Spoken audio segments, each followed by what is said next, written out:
పరుపతి వెంకట్రామరెడ్డి. పరుపతి వెంకట్రామరెడ్డి అంటేనే మెదక్.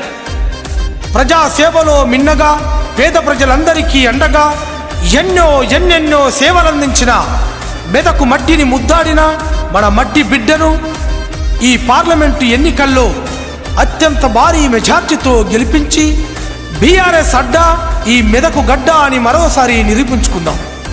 మన గులాబీ దళపతి కల్వకుంట్ల చంద్రశేఖరరావుకు వెన్నుదన్నుగా ఉందాం. జై బీఆర్ఎస్, జై జై బీఆర్ఎస్. కారు గుర్తుకే మన ఓటు, మన పార్టీ బీఆర్ఎస్ పార్టీ, మన ఓటు బీఆర్ఎస్ పార్టీకే. ఈ సాంగ్ రచన ప్రముఖ తెలంగాణ రచయిత దాచపల్లి దేవేందర్ గుప్తా. వేల కొద్ది పాటల రూపకర్త, సహజ కవి, బీఆర్ఎస్ సీనియర్ సభ్యుడు. బీఆర్ఎస్ శ్రేణులారా, ఈ సాంగ్ను మెదక్ ప్రాంత ప్రజలందరికీ షేర్